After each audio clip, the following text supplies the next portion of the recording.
Good morning. So today, what are we talking about? Hello? Hello? Can you hear me? Ceci here. Is anyone there? Hi, my name is Ceci. I'm based in Berlin, and I want to welcome you to Ceci, the podcast where you see what others see. In this, our first season, we're talking about colors. I want to welcome my always in good mood co-host Petra van Velen, here sitting by my side, who will co-host this chapter of the series Colors with me. Hello, Petra. How are you doing? Hi, Ceci. Thank you for that introduction. I am doing very well today. Our guest today is an abstract painter. She was born in Cuernavaca in Mexico on the 22nd of November in 1953. As a teenager, she did already some studies in history of art in the Louvre Museum when she was living in Paris.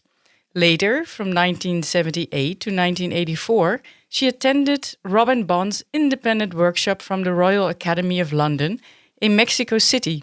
She then obtained a degree in history of art at the Instituto de Cultura Superior and did subsequent studies in history and phenomenology of religions in the Anahuac University, both in Mexico City.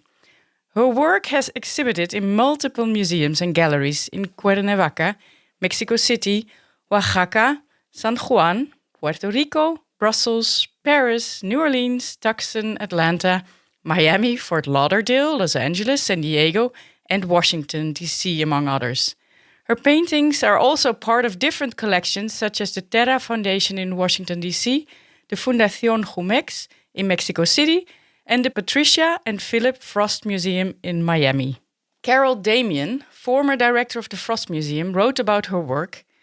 The revelation contained in her art consists of an act of emotional discovery rendered in all over fields of color applied with a mass of free, interpenetrating strokes, shapes and layers of pigment for rich surface effects. This freshness of approach captures the essence of an abstract reality, which results in an exalted romantic feeling of the secret language of colors.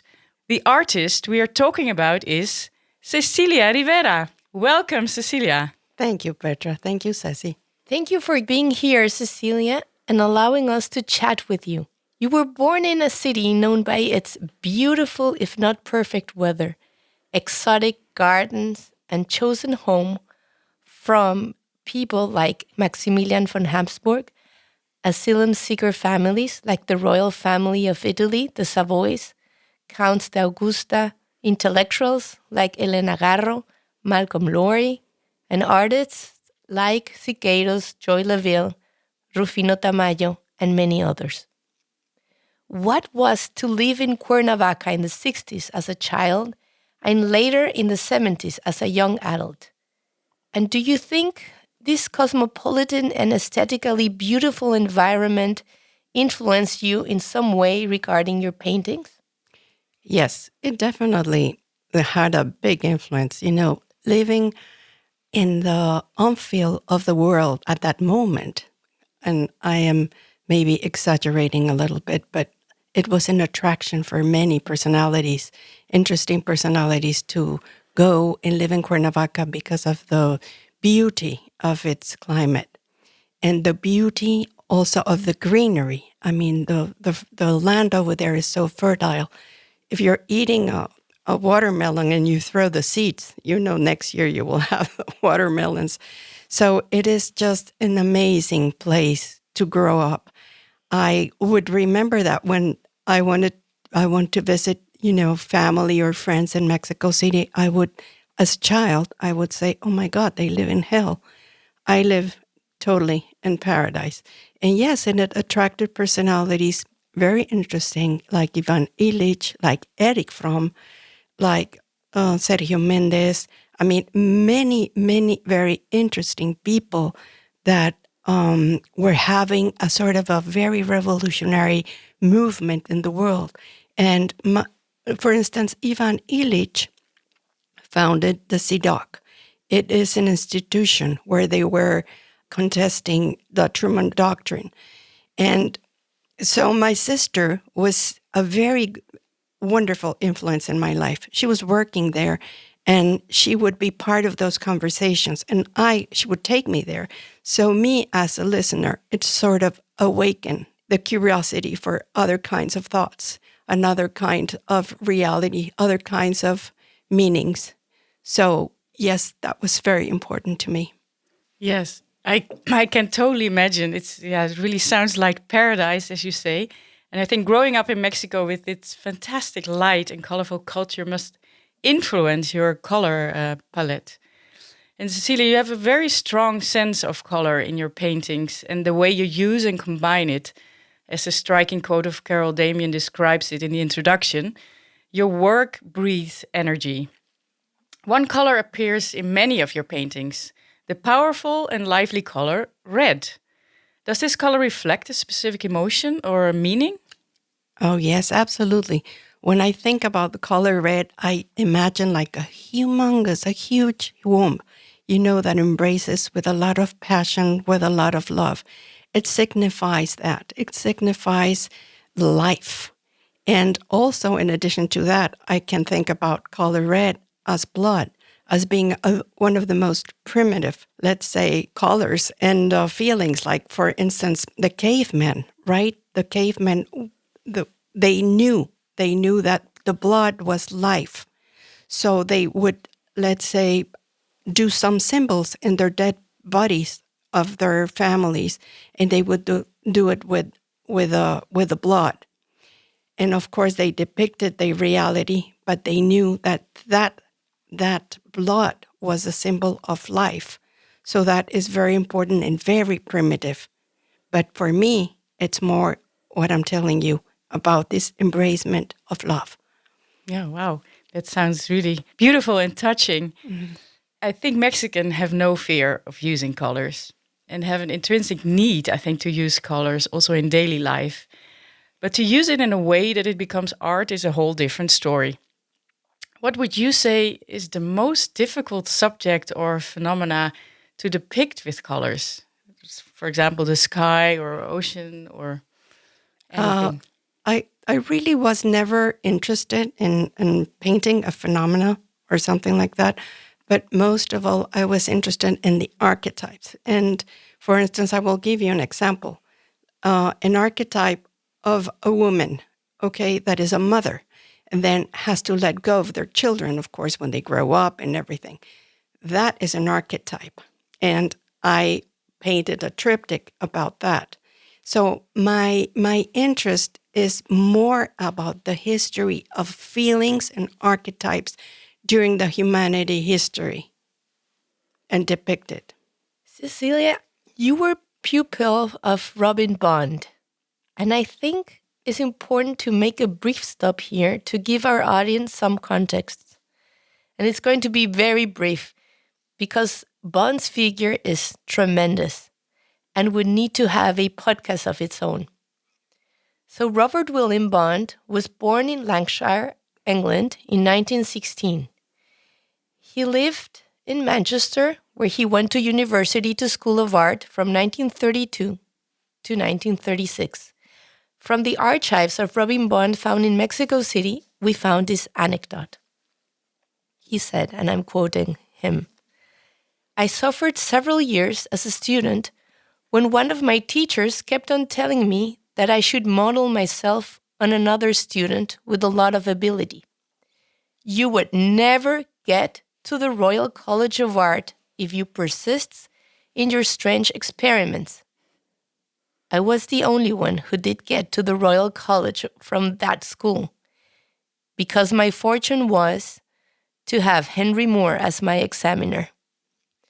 So Robin Bond was until his death member of the Royal College of Art, where a scholarship allowed him to study.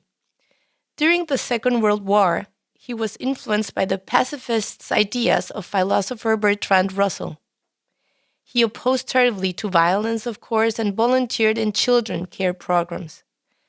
At that time, he also met A.S. Snail, who invited him to collaborate in Summerhill.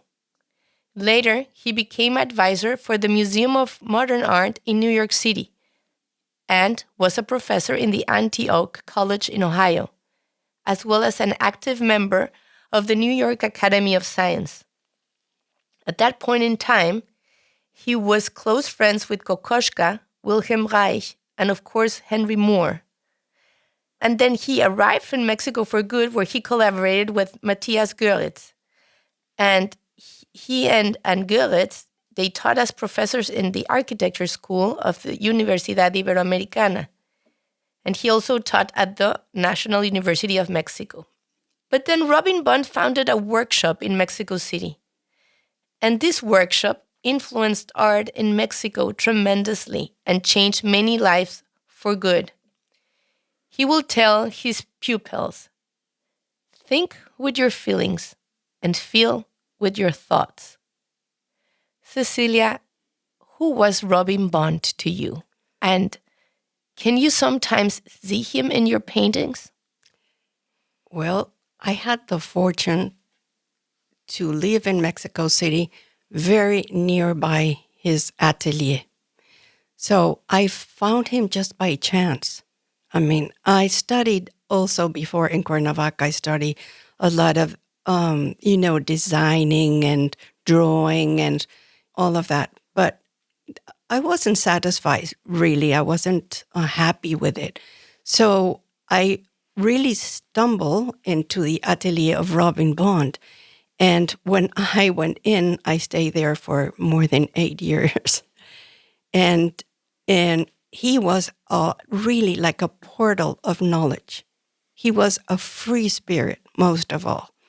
And he was a man who taught us not only in the atelier, we had some kind of exercises. Like first we would read and focus on a sort of philosophy, and then that period into the history of art. And then we would try to interpret that into paper. But the exercises that we did were experimental, and they were fantastic because we would sit by one in front of the other, and we would create a dialogue with tools that weren't exactly brushes, but there were like feathers, sponges, our fingers, whatever was available. And we did this fabulous exercises, creating a dialogue with it. But also, he always put music into it. And that made also a humongous influence in me. For instance, when I created a lot of my paintings, it was under the influences of jazz. I love jazz and classical music. So most of it, let's say, for instance, when Ella Fitzgerald, they were announced that she was dead, I immediately, started painting an homage for her. But I was there not thinking about what was I going to create, but what was I feeling in that moment. And I had a tremendous feeling of grief, and at the same time be very conscious that her voice would be permanent and would accompany so many generations. And I created a painting exactly for that moment. And that's how I do my paintings. They're most of all very emotional. And to me, colors are totally the expression of our feelings. So just imagine a life without colors. What would that be? That is not life, right? That is absolutely the absence of love, the absence of vibrancy, the absence of joy, the absence, through all the feelings that we have. So I really direct my feelings into the paintings with colors. Cecilia, your work is mostly abstract. And I am very curious about the process in your mind, if you could describe that for us. How do you start a new painting, and how do you choose the first color that touches the canvas? And does this first color influence the subsequent choice of colors? Sure. Well, the moment that I go into my studio, I know that I feel in a certain color. So that is the way that I started. I start with, painting the canvas. But of course, then as you work with a canvas, that can evolve into something completely different. Anyways, my work is very intuitive. And so if let's say if it evolves into something different with different colors, I always leave traces of the main color, of the color of what I was feeling that moment, to have a testimony of the authenticity of the moment.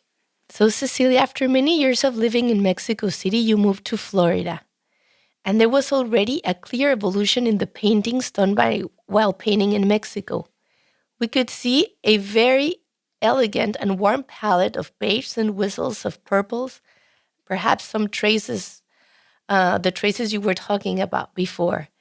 And in a subsequent phase, you convey a richer texture and smoky colors. But then, as I mentioned before, you moved to Florida, and a revolution took place. Blues, whites, reds intensified, and from the abstract came some dancing figures. And there it was, mambo.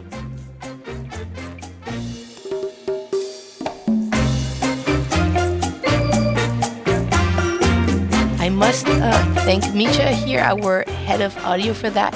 Thank you, Misha, for that introduction with the music. Cecilia, tell us about mambo and this revolution of colors. Well, it's very interesting that when I was in Mexico, I was painting very, not soft colors, but very sort of earthy colors. And that was, I don't know if it was the mood that I was living on, or because maybe, I was overwhelmed by so many colors that I needed to tone it down.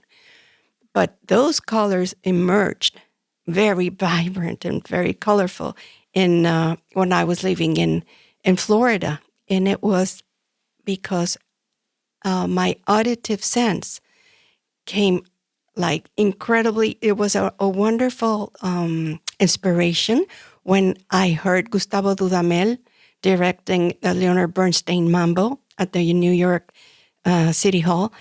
And that was, something that it was like born inside of me. Absolutely. When I heard that, it was such a joy and such an incredible happiness that I felt that I needed to put it into canvas. I think I painted like 25 in that theme. Mm-hmm. And just because I heard it, not even present at the City Hall, but I saw it on a YouTube. But it makes such an imprint in me. And going into that, my senses have been very important. I forgot that I wanted to share also another experience. While I was a little girl in Cuernavaca, in the middle of those beautiful gardens, my parents also have a very nice garden. I was running, and then suddenly I tripped, and there was this tremendous shock to me because I smelled for the first time blood. And at the same time, I was smelling also the freshness of the grass that was recently wet by the rain from last night. So that was a sublime moment. It made me conscious about my own life, about my own presence in the world. Because sometimes when you're a child, you just go along with playing and this and that, but I became very observant of nature. I loved and appreciated every single thing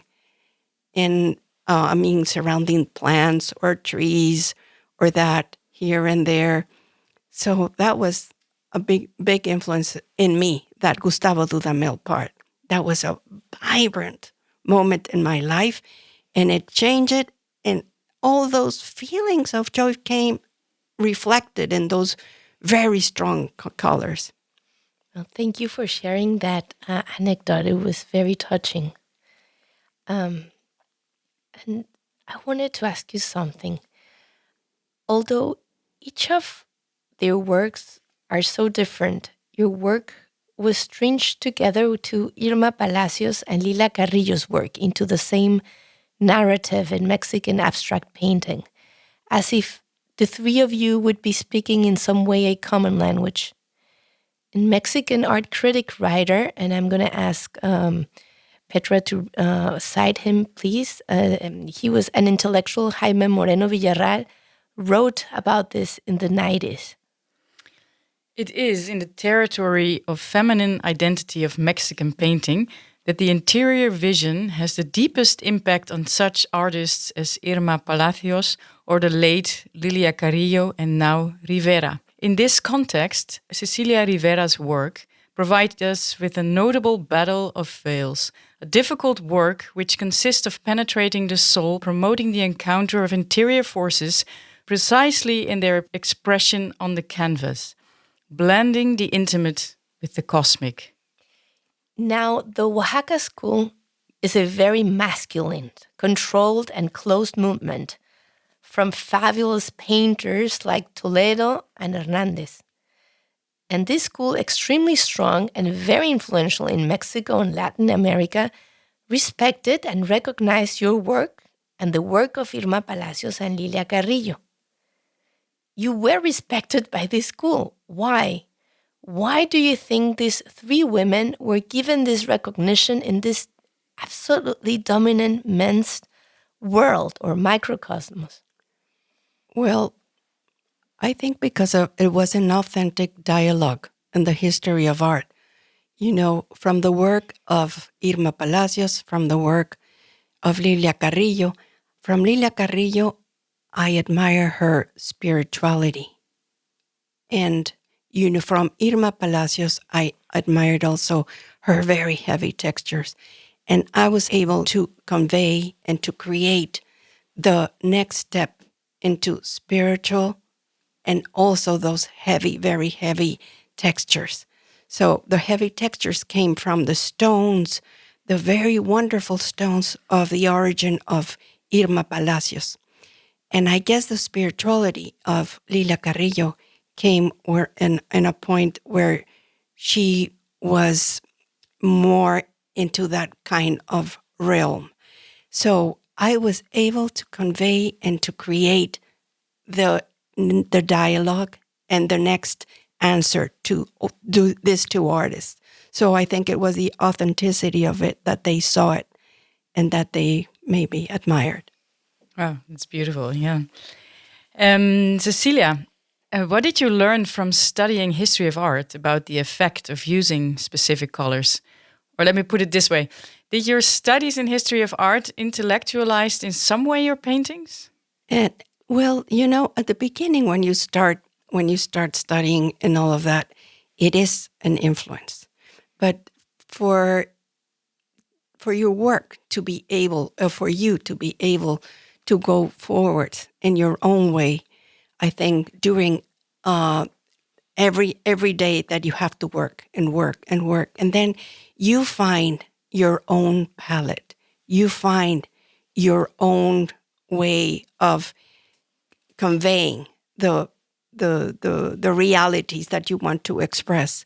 So, but it is after the routine, really, of working and working and working, that you are able to find your own personality. It is a matter of constructing and the most important thing is the deconstructing part. And that's where Robin Bond was very adamant at it, you know. He was very adamant, like, you have to always to contest, you have to always to ask yourself, always be sure of, or maybe not sure, but always be questioning yourself. Carol Damian, director of the Patricia and Philip Frost Art Museum in Miami, Florida, wrote about your painting. She said, Cecilia Rivera is to her expressive use of color the energy and beauty seized by a broad application of paint and obviously personal interpretations of a romantic and aesthetic vision of the world. I would like to ask you, are you a romantic? Is your painting romantic? I don't know if I should name myself romantic or not. Maybe I am. But what I try is to depict the world that I try to imagine. What you see, what you not see, and the realities that you create. And I also believe that we live in within different dimensions also. And those dimensions are interacting continuously in our lives. And that was reflected also the way that I painted Mambo. Through those vibrant colors represented those dimensions.